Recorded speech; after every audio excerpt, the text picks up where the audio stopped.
اور اس جماعت کے لیے یہ کوئی ضروری نہیں ہے کہ اس کا کوئی نام ہو یا اس کی کوئی تنظیم ہو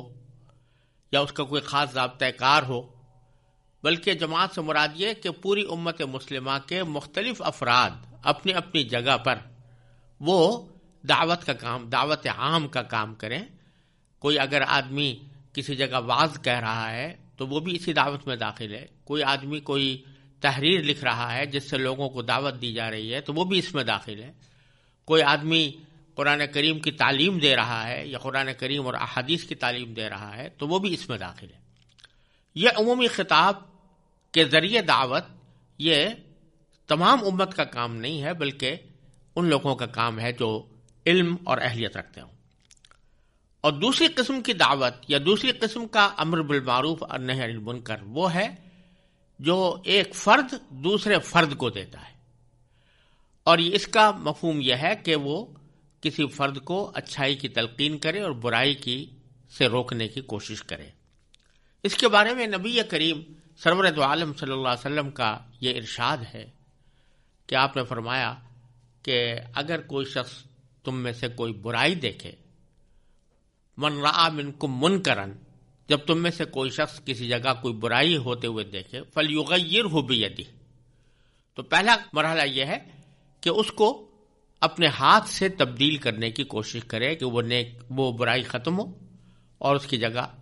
جائز کام کیا جائے۔ فإن لم يستطع، لیکن اگر کوئی شخص ہاتھ سے اس برائی کو روکنے پر قادر نہیں ہے، اس کی استطاعت نہیں رکھتا، تو پھر وہ فبلسانی، وہ اپنی زبان سے اس کو روکنے کی کوشش کرے۔ وإن لم يستطع، اور اگر کسی جگہ اس کو زبان سے اس برائی کو روکنے کی بھی طاقت نہیں ہوئے تو کم از کم فبقلبہ، تو وہ اپنے قلب ہی کے ذریعے، یعنی اس دل کے ذریعے اس سے نفرت کر کے، اس برائی کو برا سمجھ کر اس سے اللہ تعالیٰ کی پناہ مانگے۔ وذالک اضعف الایمان، اور فرمایا کہ یہ ایمان کا سب سے کمزور حصہ ہے کہ آدمی نہ ہاتھ سے روک سکتا ہے برائی کو، نہ زبان سے روکنے پر قادر ہے۔ ایسی صورت میں کم از کم اتنا ہے کہ دل میں اس کو برا سمجھتا رہے۔ ان میں 3 درجات رسول کریم صلی اللہ علیہ وسلم نے بیان فرمائے ہیں۔ پہلا، برائی کو ہاتھ سے روکنا۔ اس کی تفسیر دوسری احادیث اور دوسری نصوص کے روشنی میں یہ ہے کہ یہ ہاتھ سے روکنا اس شخص کا کام ہے جس کا کہیں پر اقتدار ہو۔ مثلا کوئی حاکم ہے، اس کا یہ فرض ہے کہ اگر اپنے دائرہ اقتدار میں وہ کوئی برائی ہوتے ہوئے دیکھ رہا ہے تو اس کو اپنے ہاتھ سے روکے، قوت سے روکے۔ اسی طرح اگر کوئی شخص کسی ادارے کا سربراہ ہے تو اس ادارے میں اس کو اقتدار حاصل ہے، اس ادارے کے اندر اگر کوئی برائی ہوتا ہوا دیکھتا ہے تو اس کا فرض ہے کہ وہ اپنے ہاتھ سے اس کو روکے۔ اسی طرح اگر کوئی شخص اپنے خاندان کا سربراہ ہے اور اپنے خاندان کے اندر کوئی برائی دیکھتا ہے تو اس کا فرض ہے کہ اس کو ہاتھ سے روکے۔ یہ ہاتھ سے روکنا اسی شخص کے لیے فرض ہے کہ جو اقتدار رکھتا ہو، خواہ وہ اقتدار عام نوعیت کا ہو یا کسی خاص حلقے میں ہو۔ لیکن عام آدمیوں کا کام یہ نہیں ہے کہ وہ برائی کو ہاتھ سے روکیں، کیونکہ اگر ہر آدمی یہ کام کرنا شروع کر دے گا تو اس سے معاشرے کے اندر فساد پھیلتا ہے۔ لیکن دوسرا درجہ یعنی فإن لم يستطع فبلسانہ، کہ اگر ہاتھ سے روکنے پر قدرت نہیں ہے تو پھر اپنی زبان سے روکے، یعنی زبان سے اس شخص کو جو کسی برائی کا ارتکاب کر رہا ہے، زبان سے اس کو کہے کہ یہ برا کام ہے، تمہارے لیے یہ کام جائز نہیں ہے اور اس کے نتائج خطرناک ہیں، یہ بات اس زبان سے کہے۔ یہ زبان سے کہنا، اگر یہ امید ہو کہ جس شخص کو میں زبان سے کسی برائی سے روکوں گا تو غالب گمان یہ ہے کہ وہ اس سے رک جائے گا، تو ایسی صورت میں زبان سے کہنا فرض ہے۔ اگر کوئی شخص ایسے موقع پر نہیں کہے گا تو وہ ایسے ہی گناہ گار ہوگا جیسے کوئی شخص نماز چھوڑنے سے گناہ گار ہوتا ہے۔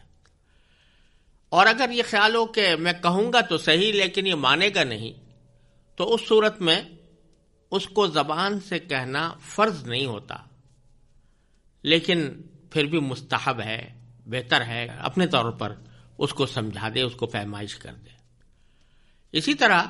اگر زبان سے کہنے کے نتیجے میں اندیشہ ہو کہ میری جان کو یا میرے مال کو یا میری آبرو کو کوئی بڑا نقصان پہنچے گا تو اس صورت میں بھی یہ فریضہ فرض نہیں رہتا، لیکن اگر کوئی شخص برداشت کر سکے اس تکلیف کو جو اس کو پہنچنے والی ہے تو اس کے اوپر اس کو اجر ملے گا انشاءاللہ۔ اگر اس کی بھی استطاعت نہیں ہے، یعنی استطاعت نہ ہونے کے معنی یہ کہ میں کہہ تو دوں گا، حق بات واضح کر دوں گا، لیکن اس کے نتیجے میں مجھے ناقابل برداشت تکلیف اٹھانی پڑے گی، تو اس صورت میں حدیث میں فرمایا فَبِقَلْبِهِ، یعنی کم از کم یہ کرے کہ وہ اپنے دل میں اس کو برا سمجھتا رہے۔ اور دل میں برا سمجھنے کا ایک حصہ یہ بھی ہے کہ اللہ تعالیٰ سے دعا کرے کہ یا اللہ اس برائی کو ہمارے معاشرے سے ختم فرما دیجیے۔ اور بعض علماء کرام نے ایک نقطہ یہاں پر بیان فرمایا ہے کہ جب اس حدیث میں رسول کریم صلی اللہ علیہ وسلم نے فرمایا تھا کہ من رآ منکم منکرا فلیغیرہ بیدہ، کہ جب تم میں سے کوئی برائی دیکھے تو اس کو تبدیل کرے اپنے ہاتھ سے، تو تبدیل کرنے کا لفظ استعمال فرمایا، تو ہاتھ سے تو تبدیل کرنا سمجھ میں آتا ہے، اسی طریقے سے زبان سے تبدیل کرنا بھی سمجھ میں آتا ہے کہ زبان سے کسی کو کہہ دیا تو اس نے اپنے رویے میں تبدیلی پیدا کر لی، لیکن دل سے تبدیلی پیدا کرنے کا کیا مطلب؟ تو بعض علماء کرام نے اس کی تفسیر یہ فرمائی کہ جب آدمی کسی عمل کو برا سمجھے گا اور اس برائی کی طرف سے اس کے دل میں کڑھن پیدا ہوگی اور وہ کڑھن مسلسل اس کو بے چین رکھے گی، تو ایک وقت ایسا آ سکتا ہے کہ اس کی یہ بے چینی کسی وقت میں لوگوں کے اوپر اثر انداز ہو جائے اور اس وقت میں اس کو قوت حاصل ہو اور زبان سے وہ اس کو روک دے اور بالآخر تبدیلی آ جائے۔ تو کڑھن پیدا کرنا برائی کے اوپر یہ بھی ایک فریضہ ہے انسان کے ذمے۔ اسی لیے حدیث میں یہ واقعہ آتا ہے کہ رسول کریم صلی اللہ علیہ وسلم نے فرمایا کہ ایک معاشرے میں برائیاں پھیلی ہوئی تھیں، تو حضرت جبریل علیہ الصلاۃ والسلام کو اللہ تعالیٰ نے اس معاشرے پر عذاب نازل کرنے کے لیے بھیجا۔ تو جب وہ اس بات پر مامور کیے گئے تو انہوں نے کہا کہ یا اللہ، اس معاشرے کے اندر ایک شخص ایسا بھی ہے کہ جس نے پلک جھپکنے کی حد تک بھی اس نے کبھی آپ کی نافرمانی نہیں کی، تو اس لیے پورے اگر معاشرے کو یا پوری بستی کو عذاب نازل ہوگا تو اس پر بھی عذاب ہوگا، حالانکہ وہ نافرمان نہیں ہے۔ تو اللہ تبارک و تعالی نے جواب میں فرمایا کہ تم جا کر عذاب نازل کرو اس پر بھی اور تمام لوگوں پر بھی، اس لیے کہ وہ اگرچہ خود تو نیک تھا لیکن کبھی اس کے چہرے پر شکن نہیں آئی کسی برائی کو دیکھ کر، اور کبھی اس کے اندر تغیر پیدا نہیں ہوا، اس کی نفرت پیدا نہیں ہوئی، تو اس لیے اس کے اوپر بھی عذاب نازل ہوگا۔ تو معلوم ہوا کہ اگر فرض کریں کہ کسی موقع پر ہاتھ سے یا زبان سے برائی کو روکنے کی طاقت نہیں ہے، تب بھی دل میں ایک کڑھن اور دل میں ایک اس کی نفرت اس درجہ ہونی چاہیے کہ وہ کسی نہ کسی وقت اپنا رنگ لے آئے اور لوگوں کے حالات میں تبدیلی پیدا کر دے۔ اس لیے اس قسم کا امر بالمعروف اور نہی عن المنکر ہر مسلمان کی ذمہ داری ہے اور اس کو اس کا اہتمام کرنا چاہیے۔ بہت سے معاشروں میں برائیاں پیدا ہوتی رہتی ہیں اور لوگ نہ صرف یہ کہ ان کو روکتے نہیں بلکہ اس کے اوپر ناگواری کا بھی اظہار نہیں کرتے، تو اللہ بچائے یہ اس حدیث کی وعید میں داخل ہوتے ہیں۔ تو اللہ تبارک و تعالی نے یہاں اس امت کو بہترین امت اس لیے بیان فرمایا کہ اس کو تمام انسانیت کے فائدے کے لیے اللہ تبارک و تعالی نے بھیجا ہے، اور فائدہ یہی ہے کہ وہ لوگوں کو برائی سے روکتی ہے اور اچھائی کی تلقین کرتی ہے۔ پھر آگے اللہ تبارک و تعالی نے فرمایا وَلَوْ آمَنَ أَهْلُ الْكِتَابِ لَكَانَ خَيْرًا لَهُمْ، کہ اگر اہل کتاب ایمان لے آتے تو یہ ان کے حق میں کہیں بہتر ہوتا۔ یعنی ایک طرف امت محمدیہ کو خیر امت یعنی ساری امتوں میں بہترین امت قرار دیا گیا، جس سے اشارہ اس بات کی طرف ہے کہ نبی کریم سرور دو عالم صلی اللہ علیہ وسلم کی تشریف آوری سے پہلے دنیا کی امامت کا منصب بنو اسرائیل کو حاصل رہا